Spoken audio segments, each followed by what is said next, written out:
to do. So everything seems like it's kind of going straight ahead, still waiting on a home ventilator.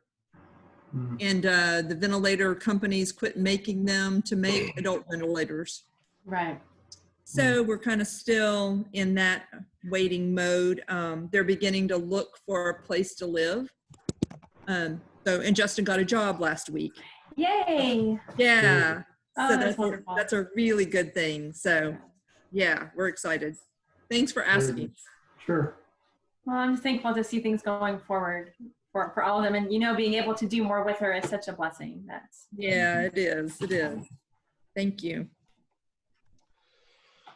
All right, we're going to go ahead and get started. So we should be on live. See a couple of people commenting. We are doing a little bit of a different setup. We're actually out here in Houston visiting Rachel's sister and some in-laws. And so I do not know how well my connection is going to hold up. So we're going to give it a shot and see how it goes here. So we are continuing our class with, and if we get any feedback issues, definitely let me know in the comment string here. Good to see we got a couple of Tim and Nita here in with us. So like I said, we're going to continue. We're going to see best of what we get. All right, so we're getting the opportunity to continue our study into the Messianic Prophecies. And so we have gotten into the Neo-Babylonian period. We've been talking about these prophets that are discussing the fall of Judah and kind of getting into this Babylonian invasion that's going to take place. So we got a chance to talk about last week about Nahum, who is talking really about the fall of Assyria taking place in Babylon. Now we're going to talk about the two other minor prophets that are going to be talking really more about Judah's collapse, and that's going to be Habakkuk and Zephaniah. Both of these minor prophets are very, very interesting reads, very engaging reads. Habakkuk especially, because it's kind of like Jonah in that it's more about the prophet and it's more about his engagement with God, more so than anything that he's saying to God or anything he's saying to Judah himself. And so we're going to look at a couple of passages in here, and we're really going to see, I think, how both of these prophets, again, kind of show us some messianic themes. There's going to be some key quotes that we're going to see pulled out. They're going to talk about kind of the evolution of the covenant. That's going to be a big feature of the Neo-Babylonian prophets, particularly Jeremiah and Ezekiel, is that they're going to be talking a little bit more about how Israel's response to God is going to change. And so Zephaniah and Habakkuk are both going to start introducing some of those key ideas. So we're going to take a look at Habakkuk first. He's the one that we're going to spend probably a little bit more of our time in, particularly because he does kind of engage directly with God. And so if we want to look, I don't want to spend too much time in the reading here, just because there is a lot of text here. But in Habakkuk chapter 1, verse 1 through 11, we have kind of the way that Habakkuk is set up is that he's not so much prophesying to a group of people, although, as we're going to see in chapter 2, he is recording his prophecies for the sake of others to read. But Habakkuk is really about a conversation between a prophet and God. And so taking a look at Habakkuk chapter 1, Zane, if you could read for us Habakkuk chapter 1, verse 1 through 4. The oracle that Habakkuk the prophet saw, O Lord, how long shall I cry for help, and you will not hear? Or cry to you violence, and you will not save? Why do you make me see iniquity, and why do you idly look at wrong? Destruction and violence are before me, strife and contention arise. So the law is paralyzed, and justice never goes forth. For the wicked surround the righteous, so justice goes forth perverted. All right, so what is Habakkuk's complaint? What is the issue that he's bringing here before God?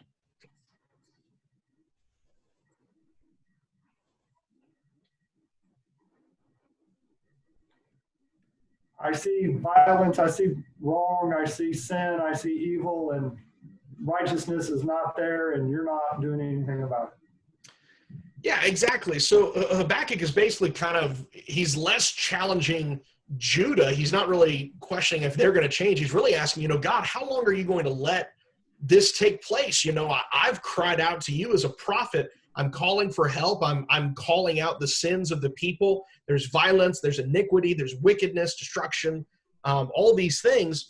And yet it seems as if you're not doing anything. The law is ignored, justice is never upheld, and the wicked surround the righteous. And so he's kind of bringing forth, it's very similar really to what we see in the Psalms a lot of times, where the psalmist will bring forth kind of this complaint against God and be like, God, it seems as if you're far away from me. What are you going to do about it? Well, we then get to see the Lord's response. And so that's going to be chapter 1, verse 5 through 11. And Lowell, if I can get you to read that for us.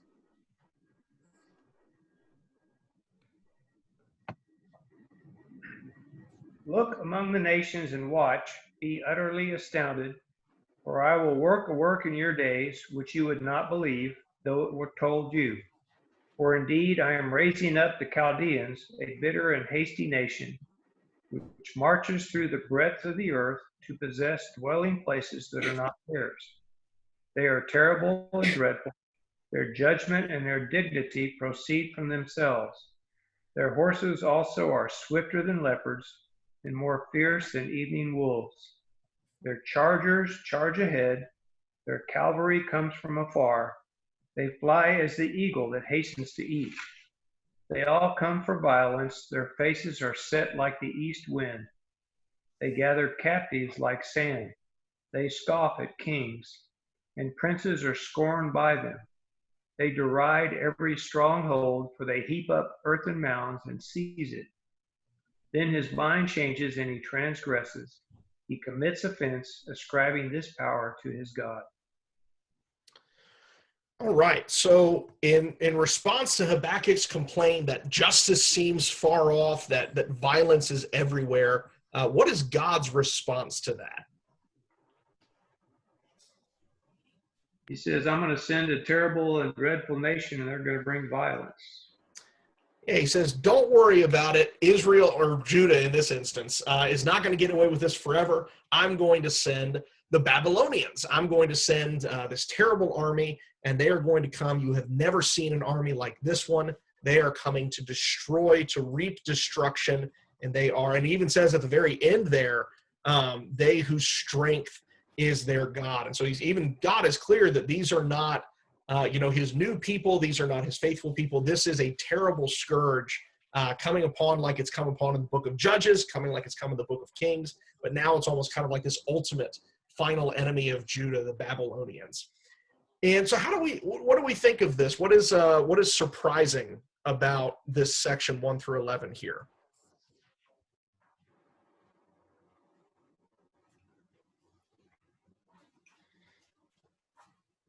Well, God sees. Oh, sorry.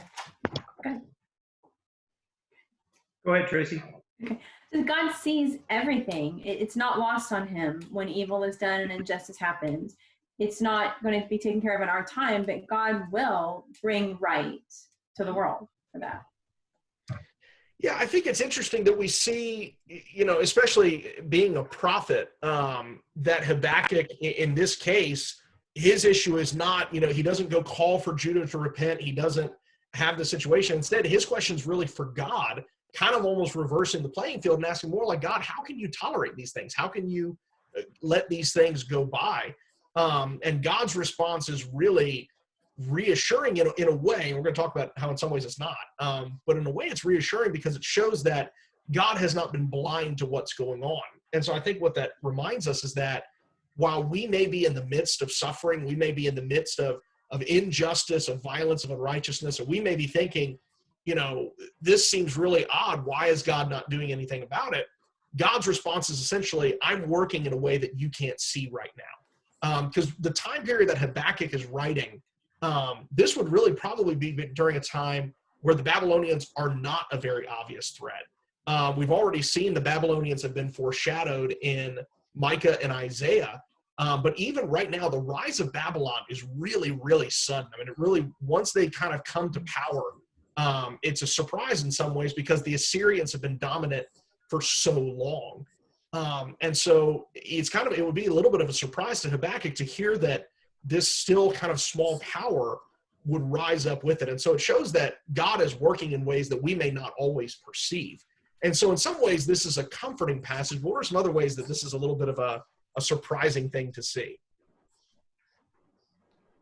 Well, I kind of want to go comment more on your last statement. I like how verse 5 ends, that you would not believe if I told you. Sounds kind of like a common phrase, well, what happened? Oh, you wouldn't believe it if I told you. And I think that would be true today. Sometimes we go into this thing that God started the world in motion and he left us alone. But I think if we knew what he was doing for us today, what he was doing, we wouldn't believe it if we were told. It would be so surprising. So I think that is a very applicable phrase to us too. Yeah, and that's kind of what we see is that, from our perspective, prophecy looks really obvious because it happened already. And so we're looking at it from already being fulfilled. We're like, oh, well, of course the Babylonians came and that was the next step. And of course the Persians overthrew them. And of course then Greece comes and then Rome and then history has gone on. We look at it as a completed event. But for the people of that day, this would be surprising to hear. And that's why God says it that way, that, you wouldn't believe it if I told you what's about to happen, because you don't see things the way that I do. You don't see how I'm working through these things. It's interesting to see. We get these glimpses in the book of Samuel and the book of Kings, how these minor events that God is clearly in control of, they're the ones that have these long-lasting effects later on. And it's interesting to see how we get that small glimpse into history of how God is doing these things. Really, one of the best examples of that we see in the book of Esther, where Mordecai says, hey, maybe this is why you, a random Jewish exile, have become queen. And, again, it's one of those things you wouldn't expect that to occur. And yet clearly this is God's hand at work in saving his people. And so that's one of the cool things that we see through the Bible, is God acting in ways that people would never expect, but it brings about his intended conclusion. Lowell, you had a thought? Well, I was just going to say the surprising thing from the Judah people's perspective is that God's not going to deliver them. He's not going to save them. He's going to send an evil nation to punish them. Yeah, and that's really, I think, one of the things, and we're going to see Habakkuk's second response in a second. We'll kind of touch on this, but it's interesting that the response here is not, oh, well, I'm going to send you a good king, or I'm going to restore the fortunes of David, or I'm going to send, prophets, or I'm going to send something to fix you. God's response is, don't worry, I'm going to destroy Judah, and I'm going to use the Babylonians to do it. And so from probably Habakkuk's perspective, and certainly a Judean who would be reading these words after the fact, that would be a surprising thing, that Judah is essentially being treated like these other nations. And we're going to see that in Zephaniah especially, where the Israelites and the Judeans were well aware that God causes, these pagan nations to rise and fall, and he's behind all of these activities. But there's almost this idea, and we're going to see it again, Zephaniah really hones in on this, that Israel kind of had this attitude of like, yeah, God's not going to do anything to us though. He doesn't really work for us. He doesn't really work against us. He's not really that powerful. And I think it would be a surprise indeed for the Judeans who have fallen into this religious stupor to be told that, yeah, actually God does care about what you're doing, and he's about to bring judgment upon you for it. The time period that Habakkuk is writing in, this would be kind of right in the midst after Hezekiah has come and you've had this kind of brief period of peace and goodness. Habakkuk would be right in the middle of Manasseh and his son Ahaz, which is one of the darkest periods in Judah's time period, where you do have, innocents being killed. You have Baalism. You have terrible idolatry, child sacrifice. It does look like it's this very dark conclusion. And Habakkuk's kind of calling out, when is this going to end? When is this dark period going to end? And God says, don't worry, I'm about to end the whole thing. And that's really what we see Habakkuk then respond in verse 12. We see him kind of, he's asked this first question, how can you do this? And he then responds in chapter 2 and verse 12. He says, are you not from everlasting, O Lord my God, my Holy One? We will not die. You, O Lord, have appointed them to judge, and you, O Rock, have established them to correct. Your eyes are too pure to approve evil, and you cannot look on wickedness with favor. Why do you look with favor on those who deal treacherously? Why are you silent when the wicked swallow up those more righteous than they? Why have you made men like the fish of the sea, like creeping things without a ruler over them? The Chaldeans bring all of them up with a hook, drag them away with their net, and gather them together in their fishing net. Therefore they rejoice and are glad. Therefore they offer a sacrifice to their net and burn incense to their fishing net. Because through these things their catch is large and their food is plentiful. Will they therefore empty their net and continually slay nations without sparing? And it says in chapter 2, I will stand on my guard post and station myself on the rampart, and I will keep watch to see what he will speak to me and how I may reply when I am reproved. So what is Habakkuk's kind of second complaint here? What is his response to God saying, don't worry, I'm going to fix this by destroying Judah?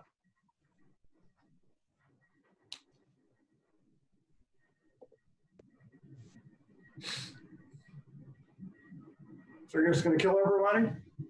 Like you're just going to kill all the nations? That doesn't sound like a good plan, God.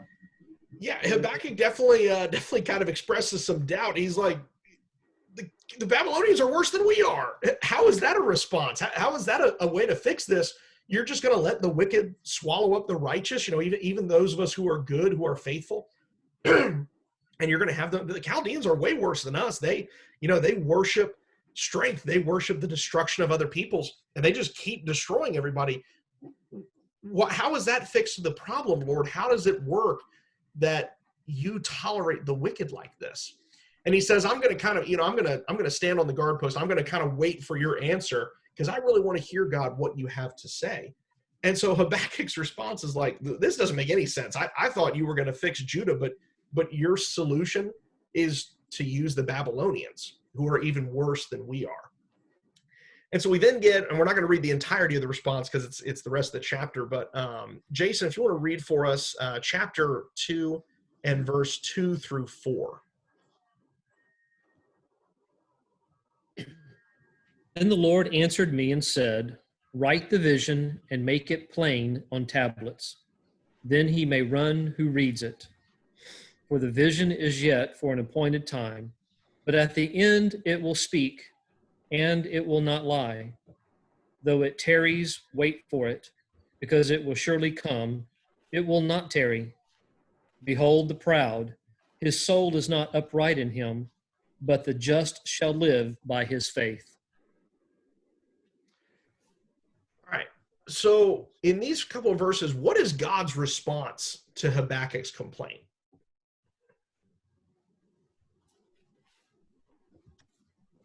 The righteous shall live by faith.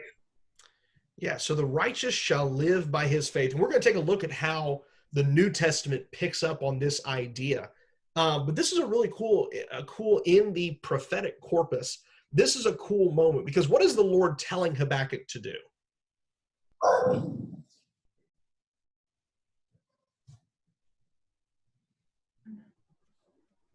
Would you repeat the question?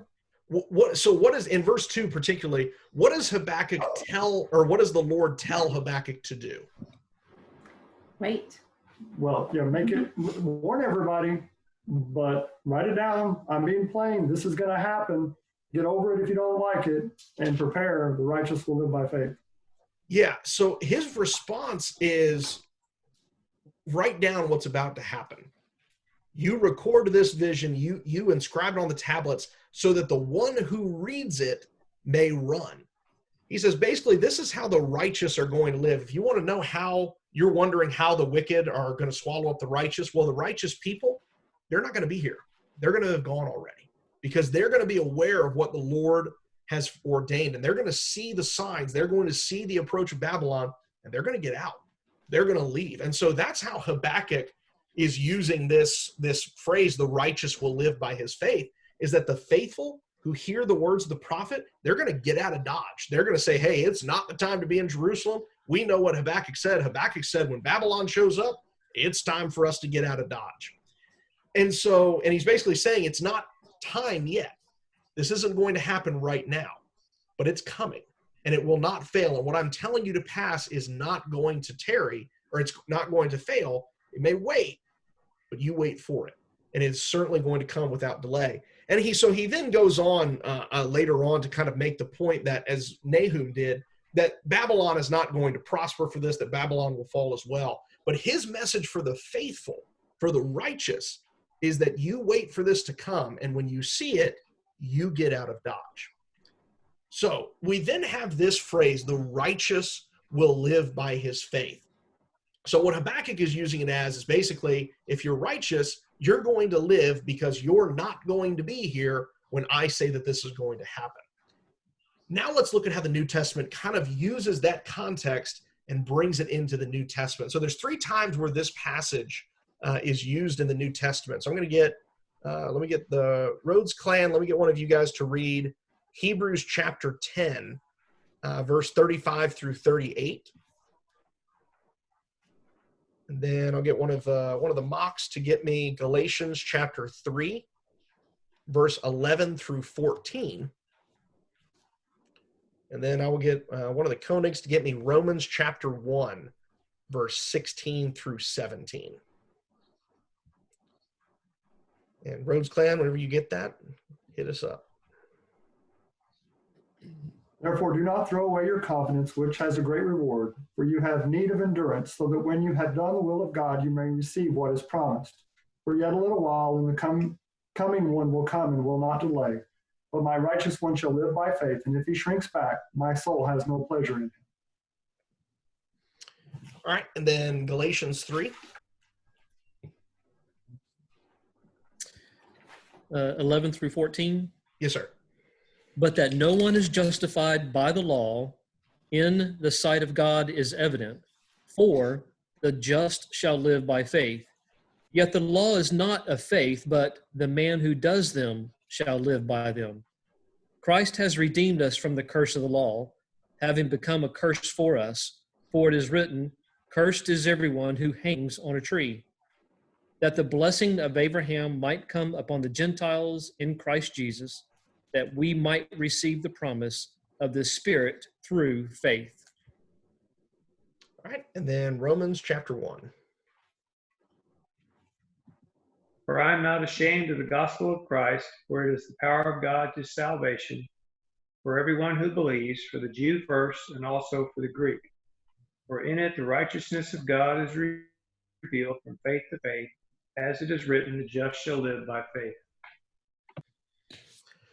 All right, so given what we've seen Habakkuk use this phrase as, how does the New Testament then kind of take this phrase and apply it to their current situation?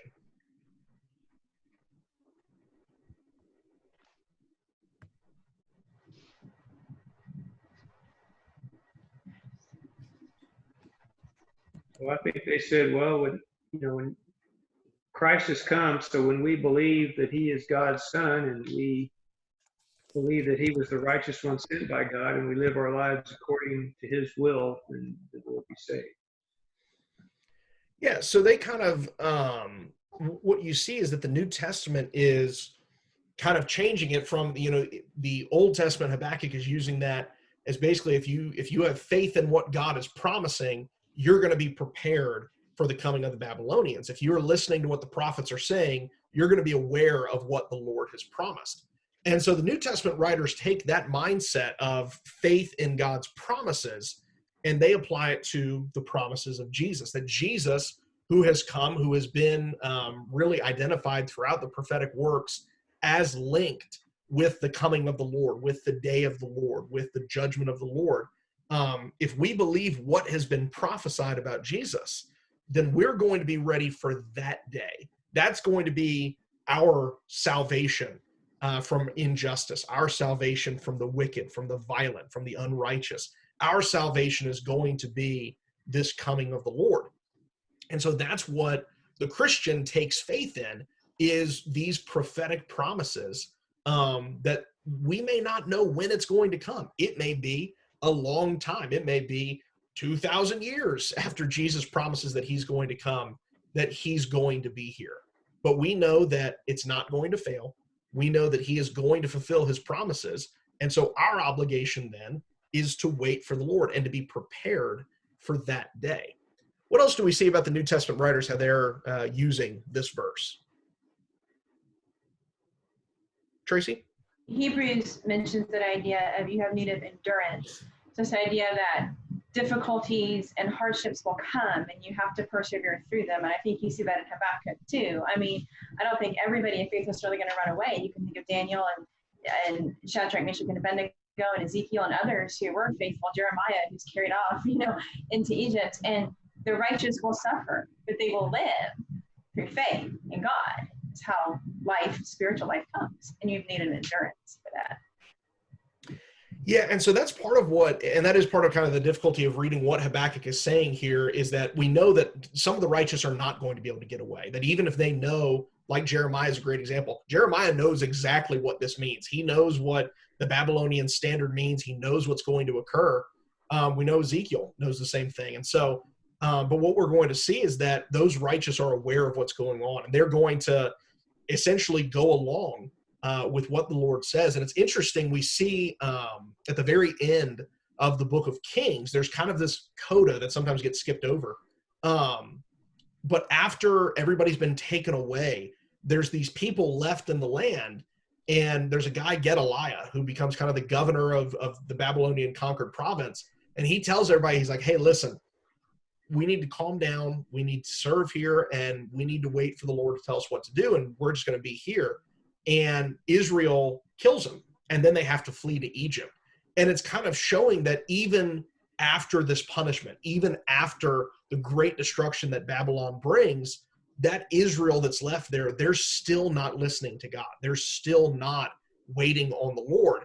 And that's then kind of contrasted with this remnant that's represented by Jehoiakim, who's taken away, and God is still caring for them, and God is still working through them. And so that's kind of the big question of Habakkuk is, are you going to wait on the Lord?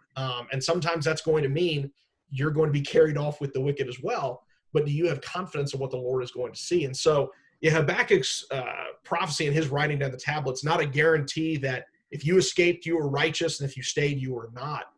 It's really more about the attitude of, and we're going to see that at the end of Habakkuk's oracles as well. What are some other things we notice about this? Jesus says that if you're like little children, and that's the faith that we have to have, and no matter what's going around, if mom or dad there to a little child, then that's safety. And, in Hebrews it says, he who shrinks back, will not please him. So, we're full steam ahead, trusting, having faith in God, his promises, that it's all going to be okay, no matter what this world throws at us. Yeah, absolutely. And and again, let's actually go ahead and turn over there, because it really kind of encapsulates what we're saying. If we look over in Habakkuk chapter 3, after the rest of chapter 2 is these kind of 5 woes against Babylon, and God kind of reassuring Habakkuk that even though he's using Babylon as judgment against Judah and the remnants of Israel, that doesn't mean that he is okay with what Babylon does. They're a tool for his purposes, but they're also going to face judgment. So he goes through this list of woes against them and prophesies that Babylon will also fall, which we know eventually comes true. They're eventually destroyed by Persia. And so then the final chapter of Habakkuk is kind of his final response to God. And it's this really beautiful prayer. And it's kind of it looks almost like maybe it's a psalm, maybe it's kind of designed to be sung. But it talks about the power of God, and it talks about, this dread authority that he has. It has him, almost in combat with the sea and the rivers and the waters. And it's this picture of God ultimately always being victorious. But the conclusion of it is what always amazes me. In verse 16 of chapter 3, he says, I heard and my inward parts trembled. At the sound, my lips quiver. Decay enters my bone, and in my places I tremble, because I must wait quietly for the day of distress, for the people to arise who will invade us. Though the fig tree should not blossom, and there be no fruit on the vines, though the yield of the olive should fail, and the fields produce no food, though the flocks should be cut off from the fold, and there be no cattle in the stalls, yet I will exult in the Lord. I will rejoice in the God of my salvation. The Lord God is my strength, and he has made my feet like hinds' feet, and makes me walk on my high places. And so Habakkuk's conclusion after hearing all of God's revelation is, I'm terrified. I have to know what's going to take place. I know what's going to happen to my country, to my people, to me. And I have to just wait for this to happen. And it's sickening. And yet, I'm going to trust in the Lord. I'm going to wait on him to come, because I know even if this is going to be terrible, even if this is going to be destructive and awful, and all of the bounty of this land is going to be destroyed, I'm going to exult because this is the Lord's will. And I know this is how he's answering my prayer from the beginning of the book, which is that justice be done, that righteousness would finally come back to this land.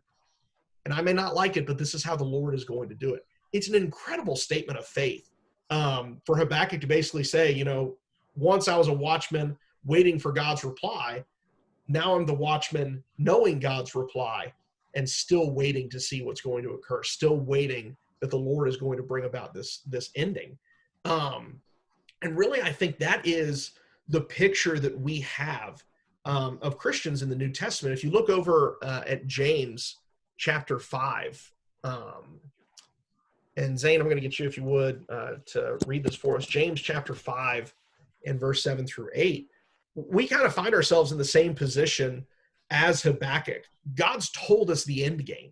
He's told us what's going to happen. The world is going to face judgment.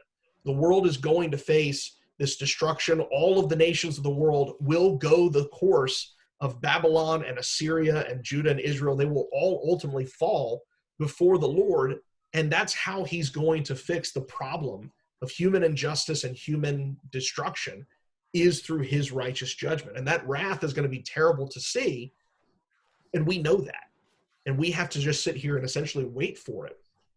But that's what we've been called to do, is to know what's going to occur and still live peacefully and wait for the Lord to come. And that's what James says in James chapter 5, verse 7 and 8. Zane, if you want to read that for us. Be patient, therefore, brothers, until the coming of the Lord. See how the farmer waits for the precious fruit of the earth, being patient about it until it receives the early and late rain. You also be patient, establish your hearts, for the coming of the Lord is at hand. Yeah, so we see that's really kind of the end message of Habakkuk. It's a reassurance that God's justice is going to occur, even if it's a way that we wouldn't expect it, even if it is a surprising conclusion to God's justice.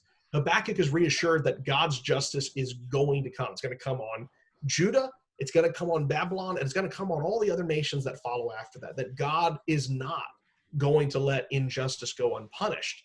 So our job is not to go lead the fight. Our job is not to take up arms. Our job is to wait in peace and wait for the Lord to come and bring about that justice. And so, thoughts and comments on what we're reading here?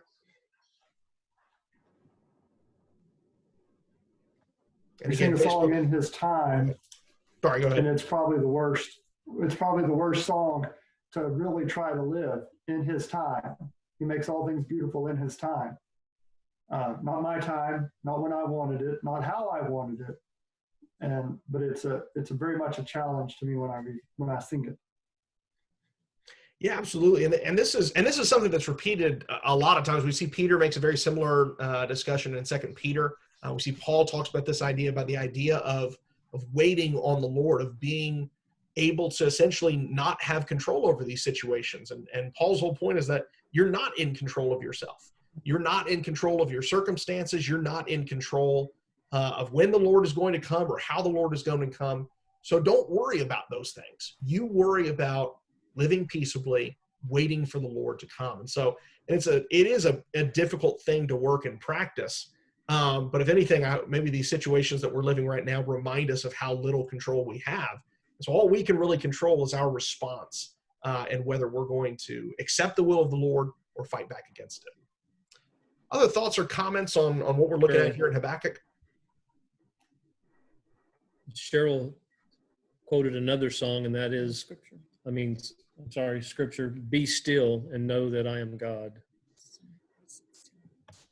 Yeah, I think there's a lot, and this is I think this prophet in particular is really interesting to read. And again, we see it a lot in the Psalms as well, of people kind of bearing their concerns to the Lord. And I think we get a very sterilized image that, God doesn't want, us to question things. He doesn't want us to talk about things. God wants to hear our questions. He wants to hear our emotions and hear what we're struggling with. And again, we're supposed to be concerned about injustice. We should, like Habakkuk, be bothered by injustice and violence and oppression. Those things should frustrate us. They should remind us of the terrible nature of sin. But the response ultimately is to trust in what God has promised, to read words like Habakkuk's, words like Zephaniah's, and trust that God is going to respond in the way that he has laid out for us. And we may not know when that is, we may not know how that's going to be, but that's really our job, is to accept the will of the Lord.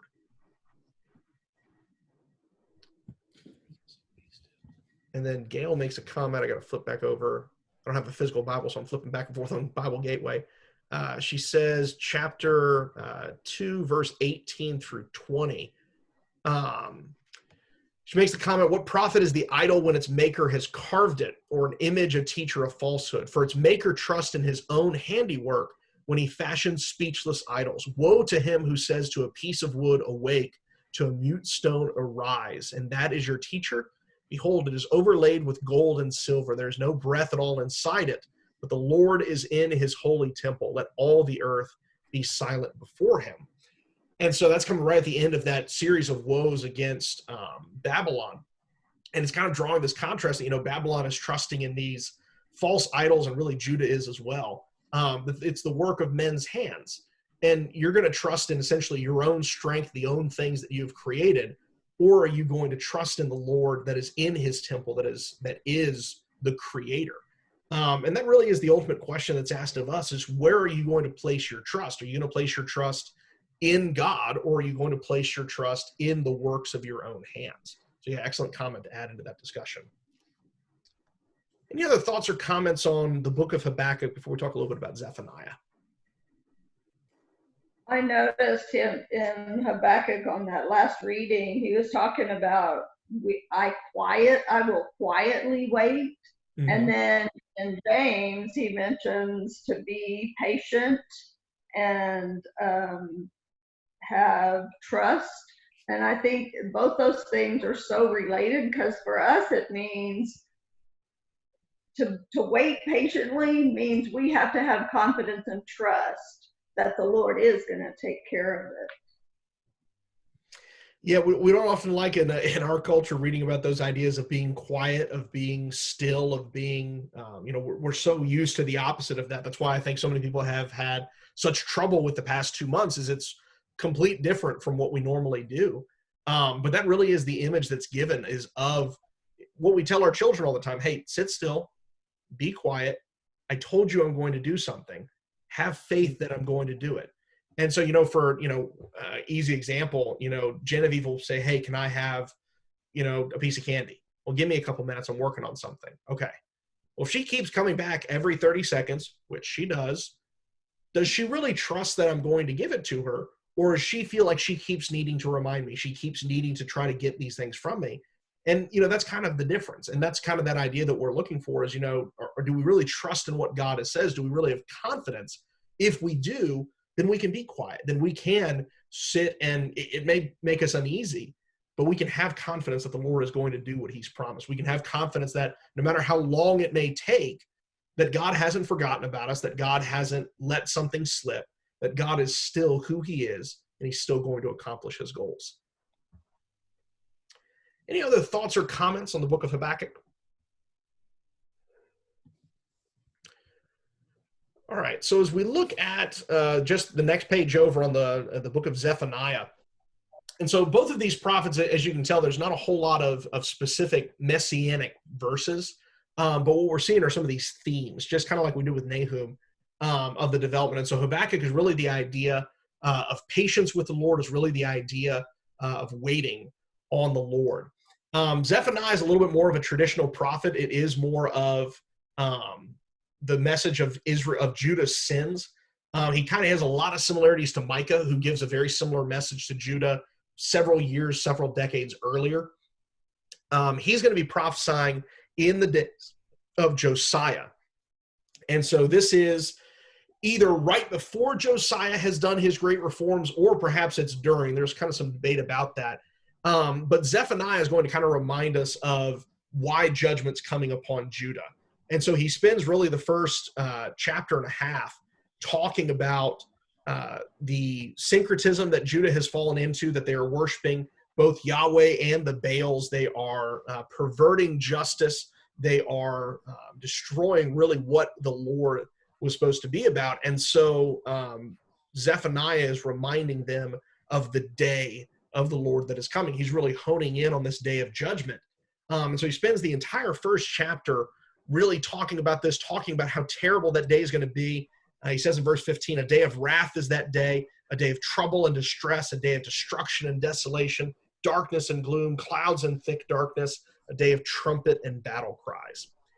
And so after he's described this terrible day of judgment against everybody, he then talks about, well, what's the response? And so, Jason, if I could get you to read chapter 2 and verse 1 through 3. And then Lowell, I'll get you to read chapter 3 and verse 9 through 13. Zephaniah 2, 1 through 3. Gather yourselves together, yes, gather together, O undesirable nation. Before the decree is issued, or the day passes like chaff, before the Lord's fierce anger comes upon you, before the day of the Lord's anger comes upon you, seek the Lord, all you meek on the earth, who have upheld his justice. Seek righteousness, seek humility. It may be that you will be hidden in the day of the Lord's anger. All right, and then let's read 3 verse, and I think I said 9. Let's do 8 through 13. Therefore wait for me, says the Lord, until the day I rise up for plunder. My determination is to gather the nations to my assembly of kingdoms, to pour on them my indignation, all my fierce anger. All the earth shall be devoured with the fire of my jealousy.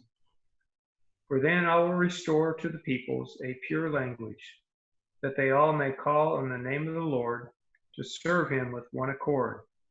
From beyond the rivers of Ethiopia, my worshippers, the daughter of my dispersed ones, shall bring my offering. In that day you shall not be shamed for any of your deeds, in which you transgress against me. For then I will take away from your midst those who rejoice in your pride. You shall no longer be haughty in my holy mountain. I will leave in your midst a meek and humble people, and they shall trust in the name of the Lord. The remnant of Israel shall do no unrighteousness and speak no lies, nor shall a deceitful tongue be found in their mouth. For they shall feed their flocks and lie down, and no one shall make them afraid.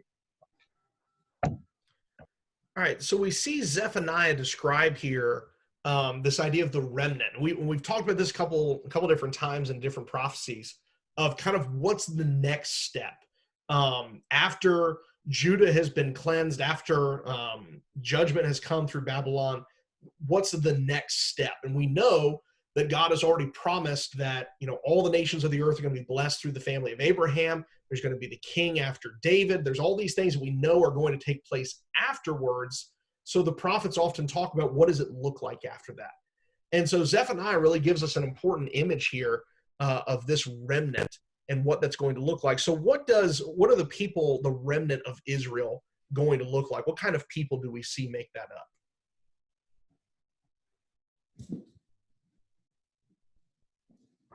Humble and lowly.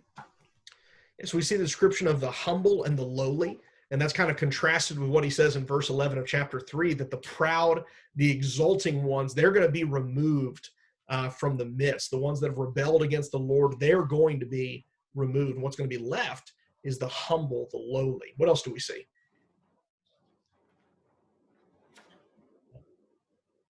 Those who seek justice and righteousness. Yeah, so we see again, kind of in contrast to what Habakkuk had talked about, is that, you know, everybody's consumed with injustice, everybody's consumed with wrath. The remnant is going to be defined by justice. They're going to be defined by righteousness. What are some other things we see?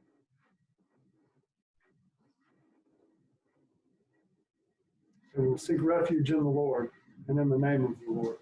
Yeah, they're going to take refuge in the name of the Lord. And so here we're seeing a little bit more of a focus, and this is going to be expanded upon, again, particularly in Jeremiah, that there's going to be a renewed relationship with the Lord, that these people are not going to be idle. They're not going to be like, oh, the God doesn't do anything. They're going to be founded in the name of the Lord.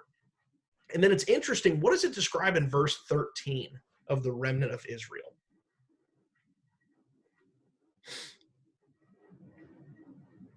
They will not be afraid, and they will lie down because there's peace. Yeah, so they're gonna lie down because there's gonna be peace. And then what does it say right before that? They are honest. They don't speak lies. Yeah, No so one they will. will do no wrong. They will tell no lies, nor will a deceitful tongue be found in their mouths. Now, this is where the remnant gets interesting, because we know partly what is this in reference to? What group of people is this talking about? As far as kind of like an immediate context of these prophecies. The group that will return after 70 years to Jerusalem. Right. So in part, this is clearly the remnant that's going to be left over is going to be these people that are coming back from Persia. They're going to be kind of returned to the land. They're going to join back with people that were left there. And that's going to make up this remnant of Israel. Does that group ever tell lies? Mm-hmm. Yeah. Well, we're going to, I mean, yes, that's not going to be a trick question. Of course they do. We're going to see plenty of evidence in Ezra, Nehemiah, and even Esther that there's still a lot of immorality in this group of people. So partly of what's being shown is that this is more than just the idea of a physical return to Israel. This is about more than just a racial group of people that have come back to a renewed relationship with the Lord. There's something changing about this group of people. And we really want to hone in verse 8. It says, "For all the earth will be devoured by the fire of my zeal. For then I will give to the peoples purified lips, that all of them may call on the name of the Lord, to serve him shoulder to shoulder." What does we often see God's wrath described in terms of fire, even in the New Testament, that it's fire, that it is destructive fire, that he's coming to burn up all the earth, to burn the nations. But what is the purpose of that fire? What does it ultimately do to the people, not just of Israel, but of all the nations? Purifies them. It's purifying fire. And that's a really important concept for us to understand, because that's going to be a really consistent image in the New Testament, that the fire of the Lord is not a fire of annihilation. It's not a fire of complete destruction. It's a fire of purification. And there's an important distinction there, because a fire of annihilation just burns up everything and everyone. But a fire of purification is designed to remove the waste product. Again, you kind of get that image of a forge, of purifying pure metal. You're getting rid of all the impurities, dross, as we've talked about in other places, and you're left with that precious metal. That's what you really want out of the forging process. And so this purifying fire, that's going to be what leaves the remnant. And again, we're kind of getting that connection back to Isaiah. When Isaiah had his vision before the Lord, he says, I'm a people of unclean lips. And the Lord sends the angel, and he uses the coal, and he purifies the lips of his people. Where now we're seeing that's not just Isaiah, that's all of God's people are going to be purified by this fire. And so we're getting the sense that the remnant is more than a physical description of people. It's more than just the people that are left over after Babylonian judgment is done. This is a people that have been transformed by the fire. They've been purified. The dross has been removed. The waste has been removed. And they're now purified so that they can serve the Lord shoulder to shoulder. They can dwell with God. They can be in God's presence, because their sin and their frustration and their failures have been purified away from them. And so Zephaniah is giving us a really important image here that's going to carry forth in the New Testament, of this idea of God purifying his creation, that he created something good, sin has corrupted it, and so God is going to use his fire to purify and remove that sin from it. And really, we see this is one of the only times that Zephaniah is quoted. If you turn over to Revelation chapter 14, this kind of backs up what we're talking about here. And Lowell, if I could get you to read Revelation chapter 14, verse 1 through 5.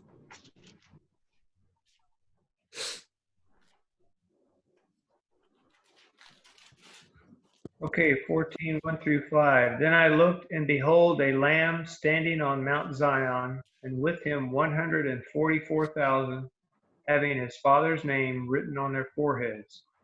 And I heard a voice from heaven like the voice of many waters, and like the voice of loud thunder. And I heard the sound of harpists playing their harps. They sang, as it were, a new song before the throne, before the 4 living creatures and the elders. And no one could learn that song except the 144,000 who were redeemed from the earth. These are the ones who were not defiled with women, for they are virgins. These are the ones who follow the Lamb wherever he goes. These were redeemed from among men, being firstfruits to God and to the Lamb. And in their mouth was found no deceit, for they are without fault before the throne of God. So John is picking up on, he doesn't explicitly say this is from Zephaniah, but he's picking up that description that we saw of them having no lie, of them being blameless. And not to dive too deep into the symbolism of Revelation, because that would take us a lot longer than the few minutes I want to spend here. But this 144,000, it's a very symbolic number. We know that 144 is 12 times 12. That number 12 is very significant. It's 12 tribes of Israel. 1,000 is kind of a number of completion here. And so we're seeing kind of this idea of the remnant, of the people that is, it says, have been purchased from among men as first fruits to God and to the Lamb, kind of his chosen people that have been purified. They've been purchased, and these are the people that have been saved for God. And so now this number is not a literal number. That's kind of the point I was trying to make there. But this is kind of fulfilled. This is that idea of the remnant, and being shown that it wasn't about a specific group. It wasn't about this kind of physical group. This was God's people. This was God's purified people that had been purchased ultimately through the blood of Jesus, that had been purified and been transformed through this blood. And so we're seeing Zephaniah is kind of helping us develop this image here of what that remnant is going to be looking like. It's more than just a physical group of people. They're really not even defined by their physical race or ethnicity. They're defined by their relationship with God. They're defined by the idea of being purified, of being cleansed before the Lord, so that there's no more lies. Their lips have been clean. Instead, now they speak the truth, and instead now they serve God shoulder to shoulder. What are some thoughts we have from this section here of Zephaniah 3? Tracy? It made me think of the Beatitudes. When Jesus is describing the citizens of the kingdom, the idea of being humble and lowly, seeking refuge in God, hungering and thirsting for righteousness. That's the description he gives of who is in the kingdom of God. And that, to me, that's the echo I heard when I read it. Yeah, and that's one of the things that I hope as we get through, as we start to get into the gospel accounts, as we start to get into the epistles, there's a lot of these that they may not even be explicit quotes, but you're going to see similar terminology. You're going to see similar wordings used that kind of harken back. We're like, oh, that's how, Zephaniah described the remnant, or that's how Micah described what Israel's going to look like after this time of judgment.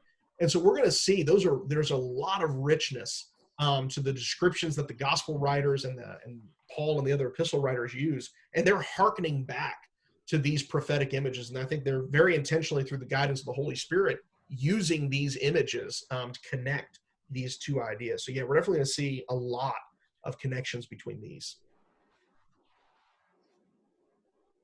Other thoughts and comments on this section?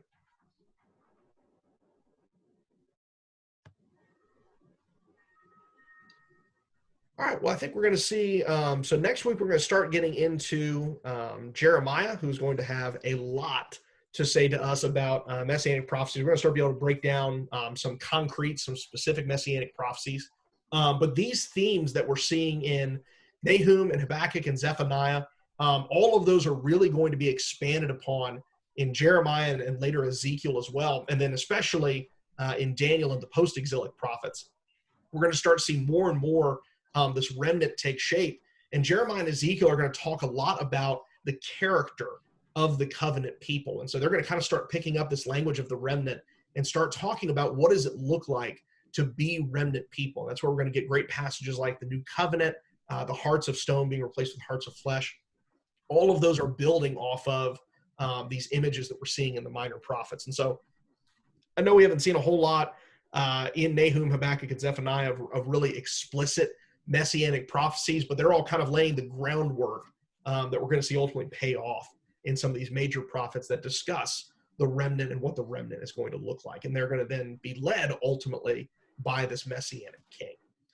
So thank you guys so much. If there's no other comments or questions, not seeing any on the Facebook chat. So thank you guys so much for joining in on the class. Like I said, next week we will start talking about the prophet Jeremiah and start digging into some really good heavy material. So thank you guys so much for participating, and we'll see you next time. And